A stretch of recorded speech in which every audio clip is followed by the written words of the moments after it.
Welcome to This Magical Life, where we explore Druidry, mindfulness, and the magic of living.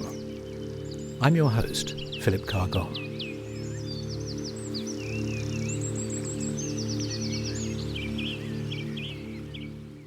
Hello everyone, welcome to This Magical Life. I'm Philip Carr-Gomm, and I have with me today Zoe Strickland from Australia. Zoe, welcome to This Magical Life. Thank you very much. Thank you for having me. So glad that we're having this conversation. Whereabouts are you now? I am living in the Sunshine Coast, which is about an hour and a bit north of Brisbane. Great. Prior to that, we lived 17 years in Cairns, which is in the far north double Queensland. And prior to that, we're in Barnet in Hertfordshire. Barnet in Hertfordshire, gosh. Yes. The reason we got to know each other is because you'd been watching Tea with a Druid for a while, and you sent me a copy of your book, To Grief with Love, and a lyrical and pictorial voyage through loss. And it's dealing with a very difficult subject, a subject I think we need to talk about, which is suicide. And in this particular case, the sort of spate of young men killing themselves. Just in the last 6 months, I've been contacted by over half a dozen people who've lost their sons through suicide. Wow. So I don't know the statistics, but I've read that it's an epidemic, and it obviously is. I think in Australia, the statistic is about 6 people a day take their lives. Wow. And is that mainly men? Yes. Yeah. Recently there's some really sad, high-profile, some celebrity AFL players, twins. So right. One died 4 months ago, and his brother took his life last week. Oh no! Yes. Yeah. It is. It's huge. It's huge, isn't it? And it affected you because your son took his life. He did. He died by suicide in June 2018. Yeah. Yeah. And we were just talking just now before we hit the record button of how we're recording this just in the last few days of May. So you're coming up for the anniversary, and you were saying how it's the build up to the anniversary that you find hard. Yes. It's not cognitive. You know, Elliot passed away or died 7 years ago. That sounds a long time, doesn't it, when you say 7 years? But time collapses and expands. It behaves differently, I think, in grief. But yes, the build-up is, I think it's more about the memories, what you were going to do and the plans we had, and the body kind of remembers it. So the body doesn't somatically you feel it. You sense it in your body, yeah. But there's ways of working with that, of course. Yes. And do you have do you have any other children? Yeah, so Elliot was the eldest. Yeah. His brother's 2 years younger, and then Freddie was 6 years younger. So Jacob is now 30 with 3 children. I'm a grandma of 3, and Freddie's 25. Yeah, so he's the age Elliot was when he passed. Yeah. And did you have any sign that it was coming? No, not at all. Not at all. Was he depressed? I don't know whether that makes it easier or worse. No, neither did his friends. So it was an incredible shock. So he wasn't showing signs of depression? No. No. Not that anybody saw. He was home on a uni break. Yeah. We were all going to have a big family get together at the weekend. Yeah. I don't think I'm certain there was no pre-existing mental illness. Putting 2 and 2 together, sometimes you can come up with 6, but I think he felt under pressure. He was studying hard. He was in his last year doing electrical engineering, working hospitality as lots of students do. He was fatigued. Not really sure what was going on, to be honest. Yeah. My husband wonders if there were invitations on that day, but it's really easy to... What does that mean? Sorry, I don't understand. An invitation is a suggestion that somebody might be in suicide ideation. Right. By things they might say or how they act or Yeah, but I didn't think so, but he Is was that an very calm. invitation? Does that mean an invitation for you to inquire, as it were, like And a not secret? necessarily an invitation for somebody to step in, but it's a clue. It's a word for a clue. A Yeah, clue. it's the Right. word that's used. Yes. But Yeah. no, but look, Philip, he had been drinking a lot. He had been taking MDMA Ah, okay. recreationally Right. on that night in On quite that a night. quantity. Say that again. In quite a high quantity, did you say? Yeah, I think so. Okay. And I think he, like a lot of, I think he'd used it before. He was totally high functioning. It was recreational, but I think it was a psychosis that happened in conjunction. So the combination With of al- alcohol and the combination of the alcohol and a high dose of MDMA. I think so, and maybe there's some existentialist stuff going on, as Yeah. happens a lot in our 20s. I remember being there. It's a time of taking risks and Yes, of pushing the envelope, isn't it? When we sure. look back on our youth, a He lot was a of very spiritual person. he was very spiritual, right? Yeah, What was he yeah. interested in spiritually? He was. He's reading Osho. I like Osho's work as well. Muji. He was an explorer. He was a seeker. Yeah. Very sensitive Yeah. Yeah. soul. Very kind. Yeah. Very funny. Yeah. Really great person. Yeah. I mean, his mother, I would say that, but he's a great guy. And how did the boys, his younger brothers, take in? Yeah. I'm proud of them. They did very well differently. Jacob at the time actually was in the army. He did a 4-year army serve. He was quite busy with that and had a very supportive network around him. Freddie was at home, and a girlfriend, of course, and he quickly became engaged and married the year after, actually. Wow. He's very stoic. Freddie, our younger son, wears his heart on his sleeve more. I think he just parked it. I remember Elliot's at uni. He's away at uni, and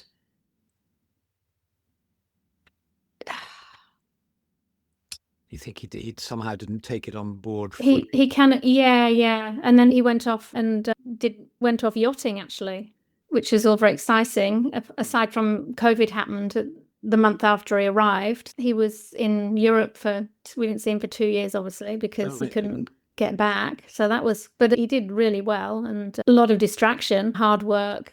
And a complete seeing Europe situation with the pandemic and being on the other side of the world and all the rest of it. So here there was plenty to. Yeah, it was tough. We talked, and we're always very open, and it's quite hard because we had a pact that we'd always be very open and we'd share anything we wanted. But as time goes on, there's to a certain extent there's a bit of a treading on eggshells, and if somebody's well and you don't just want to come in with something. David, my husband, and we can say anything to each other at any time. We don't wait and so we've had a big day at work, let's chat in the morning. It's straight out, so that's lovely. Yeah. But the boy, I think young people, there's a lot of life to live, and they're living it. Yeah. Can I ask, did it have an impact on your relationship with your husband? We're solid. Because sometimes you make it can really impact the relationship, can't it? I'm sure, because I can totally see why. And I can also, there's a lot of love in our family, and I'm very blessed that we had that. And I think that helps heal. Yeah. I have friends and contacts, obviously, that I've networked with in the domain of suicide, bereavement, and things might have been difficult there with a marriage breakdown and the kids were going AWOL and etc. And I think the angst that's present before the event makes things quite difficult. Really difficult afterwards. Yeah, I mean, they're doing well now, but I feel blessed that we had oodles of love, and we were very held by our community. That's lovely. And then you're in going through the grief, the shock, discovering this, and then you tell us about the journey that you took, which is essentially the journey that that is Yeah, good. the book was, as I explain in my preface, I've published the book now this year, but I never set out to write a book. It's evolved from diary entries. And I started a journal on the same day. The same day that it happened. Yeah, that the first sketch hanging on by my fingernails was, I probably drew that a few hours after. Wow. Yes. So Let me show it, because so hanging on by my fingernails. yeah. And that's how it was. So I started journaling. It was always with the same kind of black Sharpie pen, and the journaling was, a lot of it was in sketches, which forms the book. There's 75 sketches in there, and in the book they are actually as they were in the diary with my handwriting, and so they're like a first take. It was a blank notebook, not lined. I don't like lines in my notebooks because it cramps my style. So I started writing those early days and weeks and months are just wandering around in bewilderment, really. I can't imagine it. I can if I think too deeply about it, but writing helped.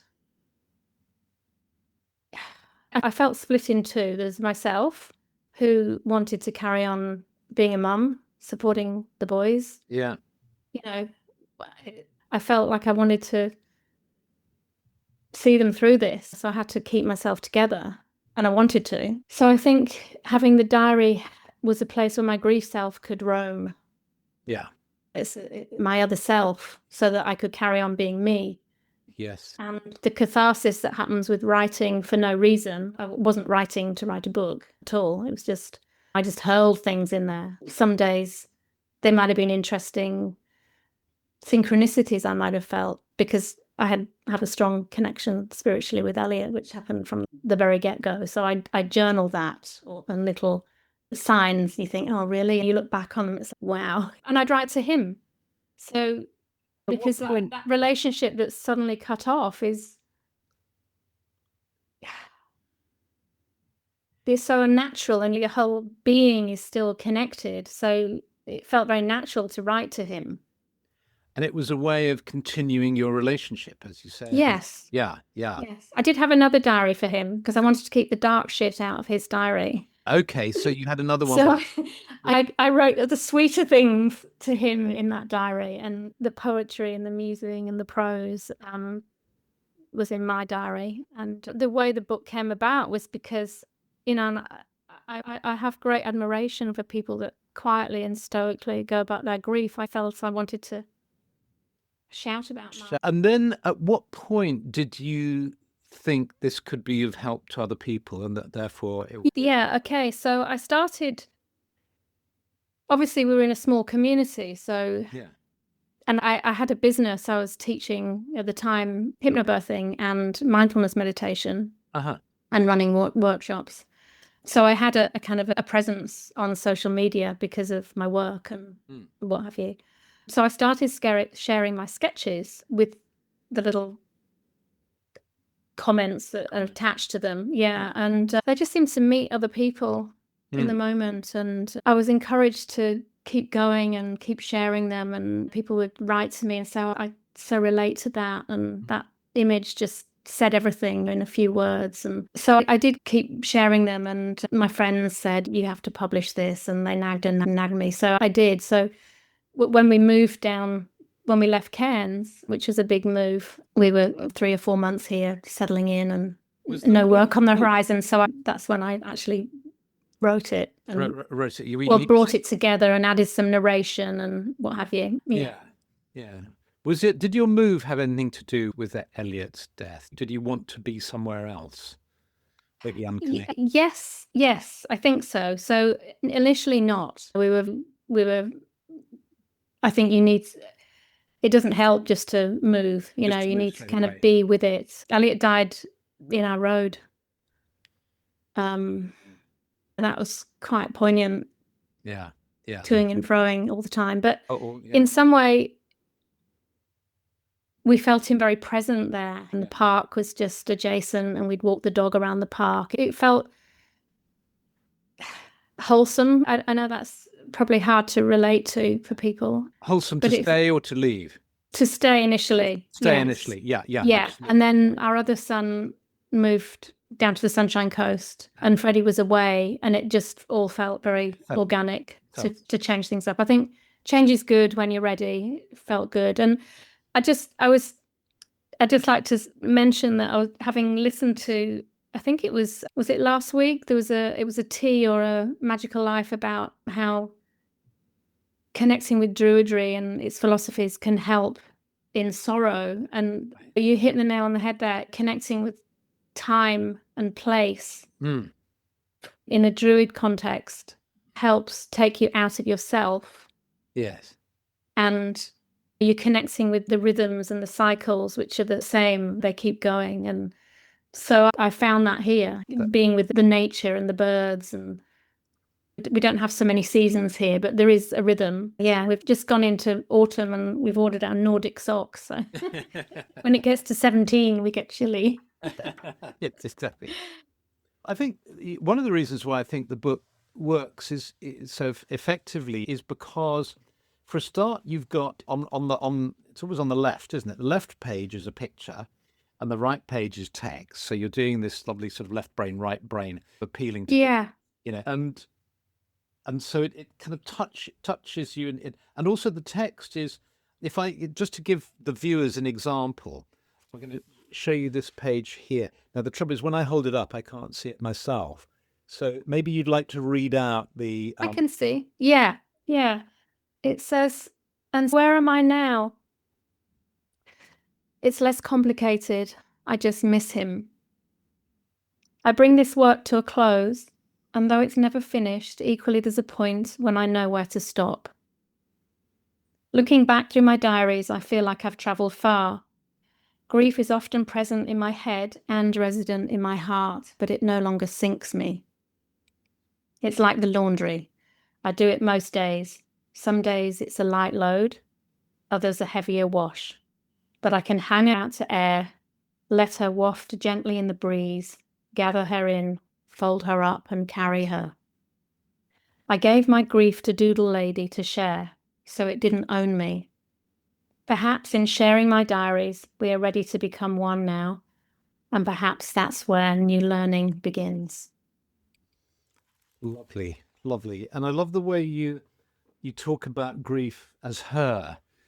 That feels. I know you're talking about Doodle Lady, but I think grief is a she. I skimmed through the book before our chat, actually, and I talk about she a lot, and she says sweet things. I think probably in my nana's voice. That's interesting. I wrote, "Am I depressed?" And grief said, "No, dear, it's just grief, dear. You're not depressed." I know. And there's something about mothers. I think because mothers give birth to children and the whole human race. That's why the Pietà, symbol of Mary weeping over the son on her lap, is such a sort of powerful symbol. And when we see these awful pictures from Gaza or Sudan, wherever, somehow, of course, it's utterly moving seeing men grief-stricken as well. And in a way, there's no difference. When I see it on the television, I have the same reaction. But there's something so primal about a mother weeping for her child. So they say you share brain cells, I think. You share brain cells with a baby when you're pregnant. I've often thought about that. I wonder if in some way you still share consciousness. Yes, there's this, and I'm trying to remember the way it works, but there's a way in which our daughter was telling us this because she's pregnant with her second child.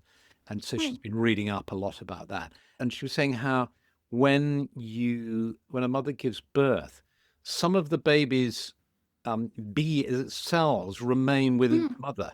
They do. The mother's body is changed. Yes. And which is extraordinary. And it is, isn't it? And seeing my partner Stephanie's response to the birth of our granddaughter and seeing her relating to, and grandson as well, this incredible, you can feel this kind of visceral bond Mm. the way the egg travels through the generations. Yeah, very powerful. And I'm wondering now if if there's a way in which I wonder I'm trying to avoid us just coming up with some sort of platitudes about young men's suicide and all that. I wonder why is there an epidemic of young men? Have you read up about? Do you know what the theories are? Is it? I I have read up about it, and Mm. I still don't know. Yeah, yeah, I growing up, I'm 64, and growing up, fair enough, it wasn't talked about so much, yeah. but it was something I'd never encountered Mm. until when we emigrated to Australia in 2007. I think that was when I first started hearing about suicide in the Cairns community, Yeah. and hither and thither, and Mm. all of a sudden it was Be a around, yeah. and I remember at the time thinking, "Wow, what's going on?" And it's been on 17 years. I don't know, Philip. Yeah, I remember we. Elliot was as a mindfulness meditation teacher. I thought, oh my God, what have I shared with him? Have I been too heavy? What kind of, Like a lot of my overly. work and mindfulness. I had a bit of a kind of rebellion against mindfulness actually in grief. Did you really? What were your feelings around that? I don't want to sit with my thoughts with interest and curiosity. Yeah. In the pits of despair. And what if somebody's in a really bad place and they're trying to practice mindfulness, and the self-judgment? So I flipped. I think self-compassion has to come in. And as soon as you start talking about self-compassion, that alienates a lot of males. Yes. But all that beautiful self-compassion meditation, Jack Cornfield style. I did a beautiful course with him actually the month after. It's a 6-week marination in self-love in a mindfulness context. But Have you gone but back? yeah, I think, and the paying attention is too hard in grief. Yeah. Have you gone back to So mindfulness? Are you teaching mindfulness now? Have you gone back? no, I'm not. No, no.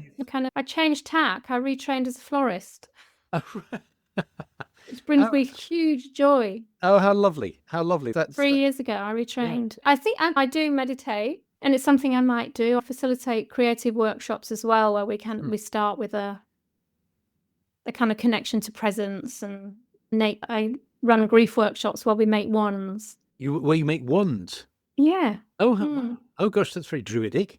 Yeah. Yeah. I started making wands in early grief for myself and for friends. And how interesting. Where did that come from? I have no idea. Just out of the blue. Yeah. The same. I think there's a lot of.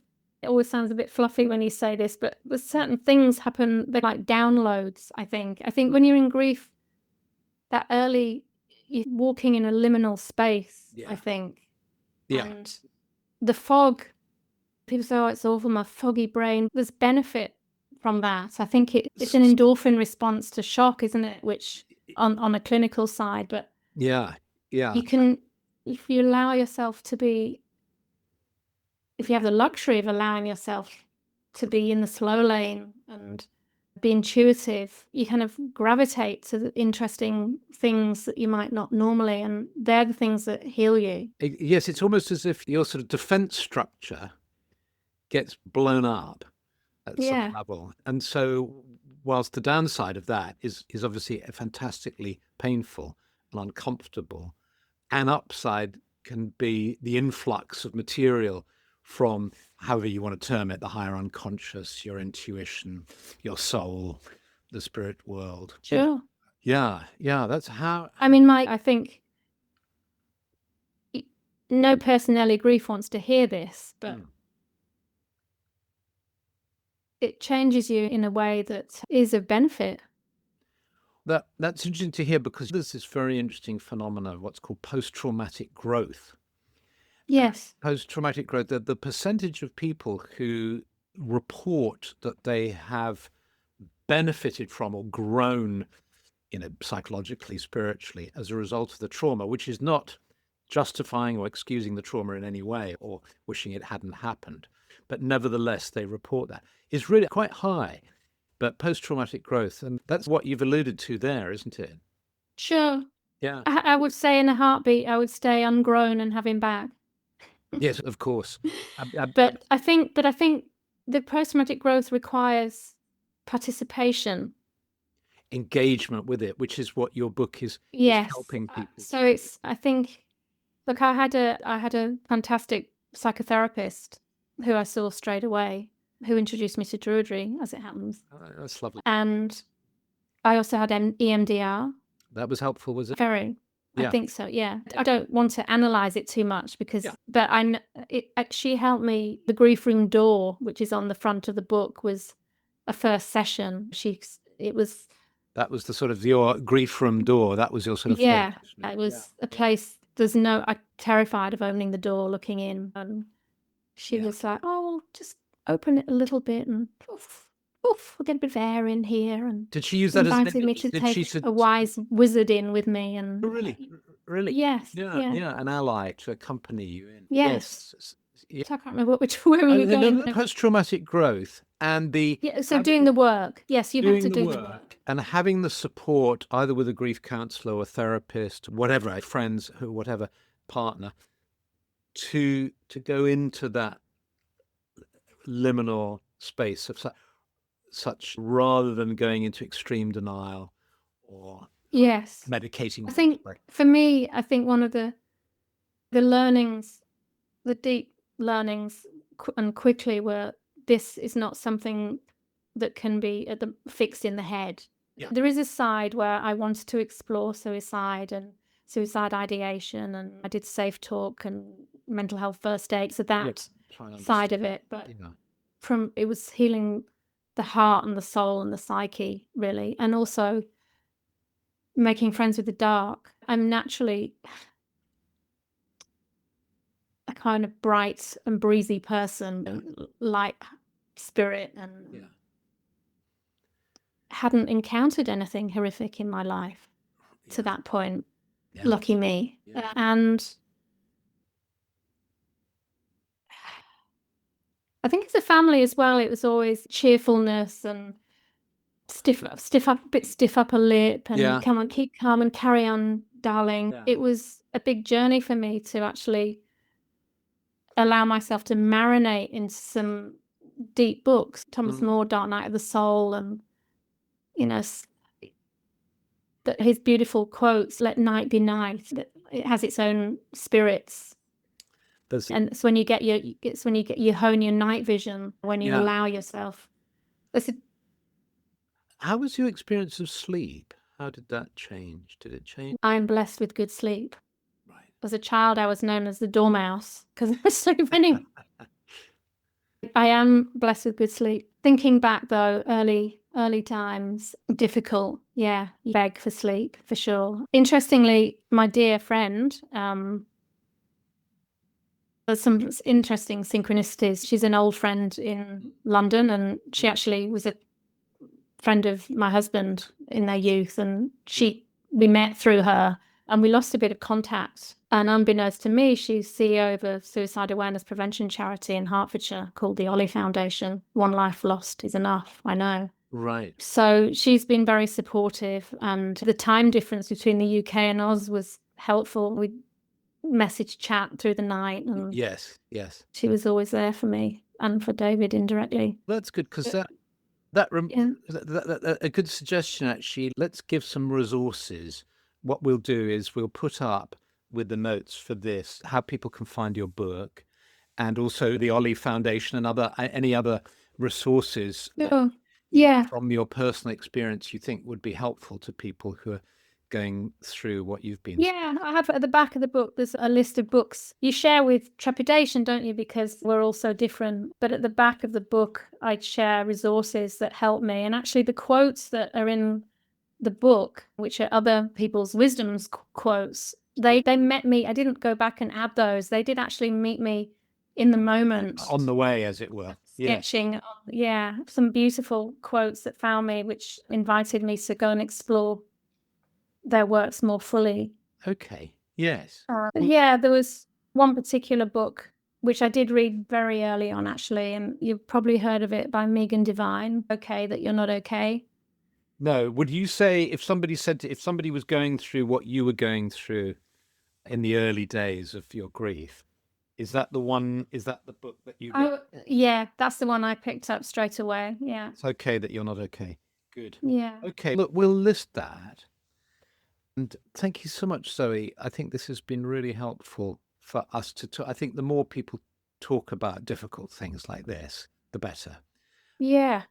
And just that feeling that you're not alone. I don't know whether that is that too small a crumb of comfort, or does it? No, it's not. No, no. No.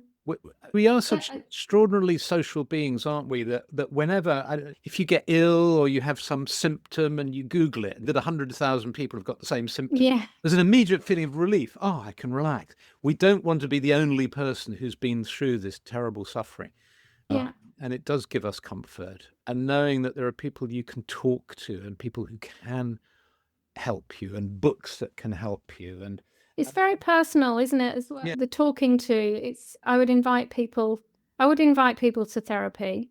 Yeah. But it needs to be the right person. Yeah. On a connection basis. Yeah. Yeah. There's no such thing as the wrong person, but it's. Yeah. If there isn't a meeting of minds or there isn't the connection on a first, it doesn't mean, oh, therapy's not for me. Just try somebody and the else. therapist would also feel that. This doesn't need to be personal. Just explore and find somebody that gels with you. Yeah. Exactly. Yeah. Yeah. No, that's good advice. That's good advice. And I think men struggle with that. Yeah. Boys met a therapist and didn't work. Yeah. Yeah. And didn't revisit. Okay. Okay. But I do the therapy and share it with everybody. That's yeah. No, I think that's good. Yeah. Look, thank you so much, Zoe. Thank you. Thank you for sharing all this with us, and thank you for having created this book, which I think will help a lot of people. Yeah, thank you. I hope it might support other wayfarers in loss and. Yeah. Okay, thank you. Thank you, Philip. Good.